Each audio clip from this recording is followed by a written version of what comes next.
Welcome to The Hill's Coronavirus Report. I'm Steve Clemons, editor-at-large of The Hill. Each day we are interviewing consequential leaders and innovators in the battle against the coronavirus. A week ago, the mayor of Kansas City, Missouri, announced the COVID-19 outbreak at a paper products plant there. City health officials tracked 200 patients to the facility, and the city is now obviously still working to slow the spread of the virus. Sadly, this story is not unique. Meatpacking plants in Iowa and even grocery stores here in Washington, D.C. have had their challenges with combating the coronavirus. Mitigation and contact tracing are important tools that help, but long-term solutions have yet to emerge. And as cities all over the country complete their first week of reopening, state and local officials are bracing for what may be the next phase in the fight. But what happens when the governor differs with the mayor or vice versa? The state of Missouri had a 25% capacity rule, and the city had a 50% when reopening some businesses.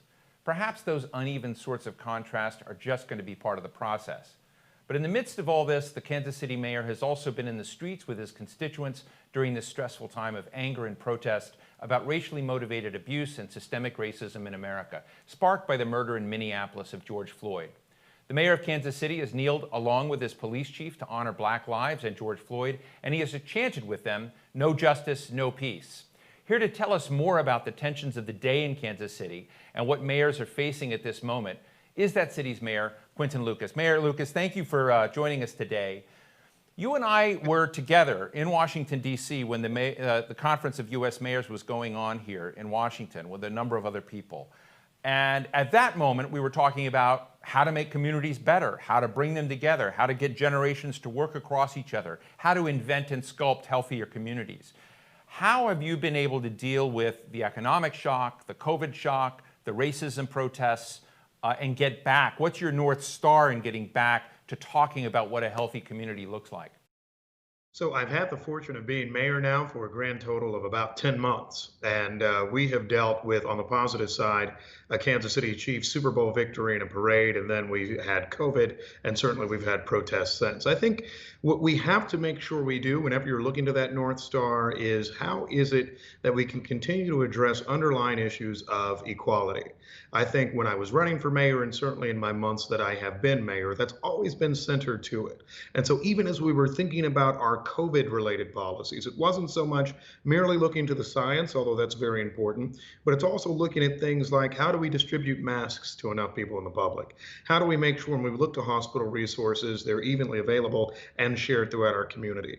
And certainly, as we've looked to this protest moment, it has continued to be, how can we handle more equitably so many of the issues that challenge us in the city each day? So that's the work that we've done. It has been made more difficult through any number of varying issues, but at the same time, it's the work that we have to meet now. And I'll say there's an additional challenge that you mentioned in your introduction, which is what happens when, regardless of your political viewpoint, Washington is paralyzed perhaps by a very different conversation, and your state capitals may have one different as well. Here in Kansas City, certainly in Missouri, we've been able to have, while a positive relationship with our governor, he's a Republican, Mike Parson, we've also been able to say, well, we're going to take a different approach. I've appreciated having that chance, and that's been key to how we've addressed all of our issues thus far. What has the reopening process for you down there look like? And I'm one that thinks contact tracing is super important. It's something none of us should shy away from. We should embrace it. But you've kind of mixed reopening and kind of a process of bringing things back online, but you still have moments like you had with the paper plant last week. So how do you navigate that? So with reopening, I think we look to a few important things. One was that we agree contact tracing is essential. It really is a transition from our stay-at-home orders, all of those kind of bars on consumer and individual activity, to how do we cope with COVID? Right? How do we coexist with COVID? And so our policy pretty much from the beginning of May here in Kansas City has been knowing that we will be reopening. What types of things can we do that help underscore the fact that we will still have COVID around us? Part of that has included contact tracing. If you go to a restaurant in Kansas City, they will likely, and dining in, they will likely take down your name, your phone number. That's more to be able to contact you in the event of an outbreak. In connection with our public health department, making sure that as we are looking to use CARES Act funding, almost all of it so far has gone to the health department's ability to do more testing, to do more tracing. We've tried to make sure, as in many situations as we can, we're removing the political debate from it, right? My job is not responding to whatever the president tweeted that day. It is instead to actually say, all right, how do I make sure that I can get as many people tested as possible? How can I make sure that, for example, populations that are in factories, there's a meat packing plant about an hour northwest of Kansas City that has a heavy Latino population. That population, by and large, lived in Kansas City. That's why we've taken efforts to make sure that we're creating testing opportunities for those, not just at the plant, but also for folks that may be living in neighborhoods that had a high population of plant employees. It's those types of on the ground, everyday opportunities that we're taking that we think are helping us embrace this crisis. Still at this point, although we've seen an increase recently in infections, we're still below 30 fatalities, which in a city of this size is something that is impressive for us. We're still at a point where we do not have many infections comparing to some other metros, the New Orleans market, which has fewer people than Kansas City, having far more. I mean, these are the types of things that we're going to try to hold static long term, understanding that coexisting with COVID, coping with COVID, requires us to try to remove the politics as best we can and try to be as practical in solutions as we possibly can be.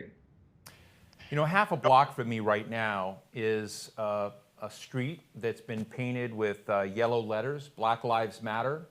And it's inspiring to see the people that are there walking along and seeing this moment. And there continue to be big signs and, essentially an ongoing protest, if you will, over George Floyd's death, over racism, over the belief that social justice needs to be achieved. And you've been in the streets in Kansas City saying the same thing. You've taken the knee with your police commander as well down there.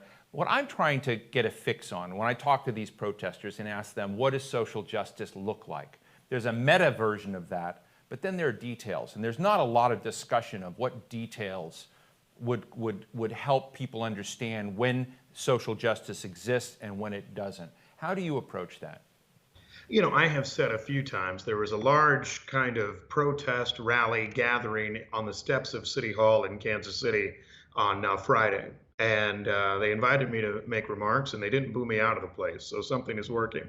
But during my remarks, I said the revolution will not be televised. And I have said that a lot of times because we recognize that the revolution itself may not be the moment at which the press has its cameras on protests and energy and tears and all of that. But instead, it's going to be in city council meetings weeks from now. It's going to be in police board meetings weeks from now. It's going to be everybody taking those steps to say, what is the concrete change we need to make? And I think there are a few key steps, no matter where you are in the country, where it's essential. One, it's decriminalizing poverty, which has continued to disproportionately incarcerate young Black men. Another key step in that is making sure that we have adequate treatment for mental health, right? Rather than just talking about what defunding the police may mean, let's actually talk about what it is that we want to proactively fund and support, right? We shouldn't actually just build things from a negative. And I think I have some fear right now that that's the social moment we're in.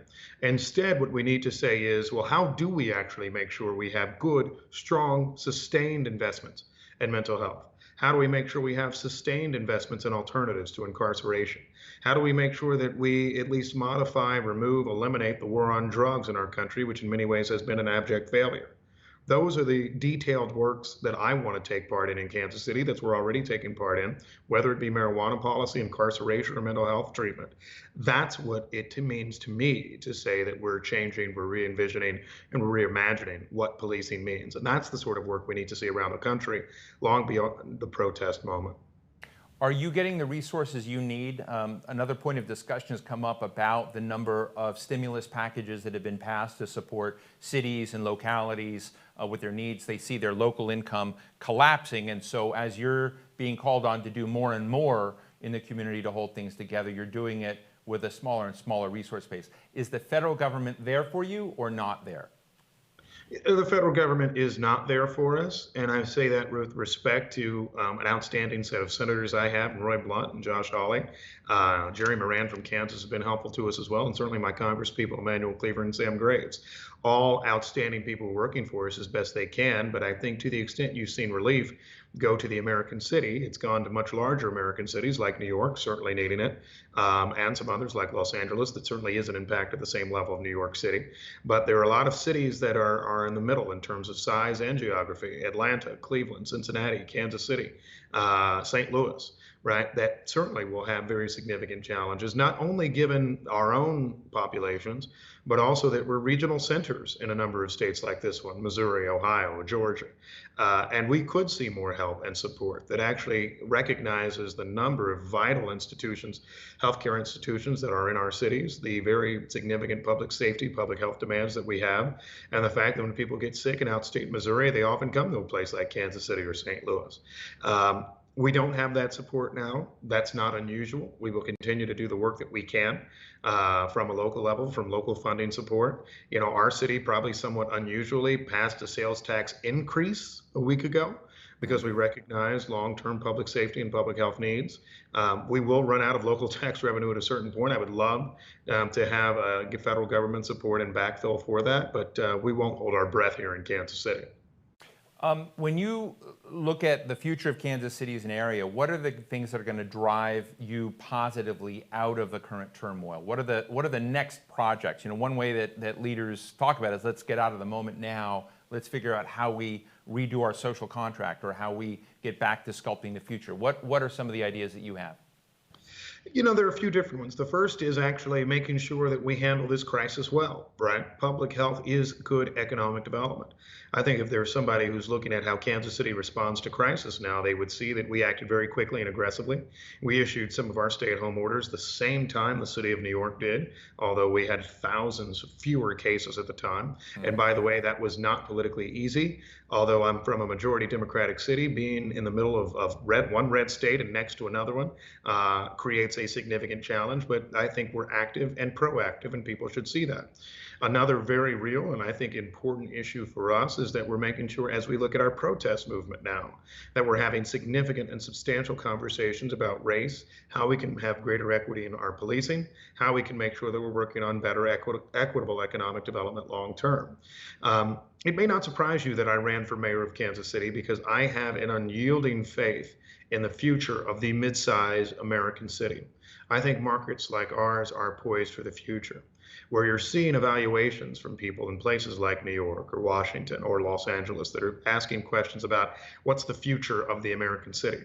I think you see the future of the American city here, a place that is of a manageable size, but one also where you are able to have good, strong economic development, where you have good access to products and travel to other regions, but also, frankly, where we are able to still have, I think, a good relationship with our public, such that our stay-at-home orders are closely followed, such that we are continuing to have the respect of school leadership from around our region and how we do it. And frankly, where we have political efficiency that allows for expedient steps rather than political quagmires and stalemates that keep us from being able to act. That is kind of the Kansas City solution for the future.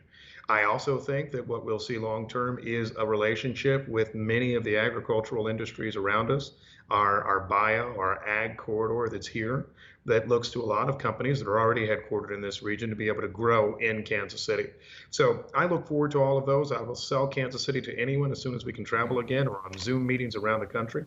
But I think that if you're looking at places that are kind of that next step for what economic development is, then you're looking at a city of the size like Kansas City and a city of the spirit like Kansas City.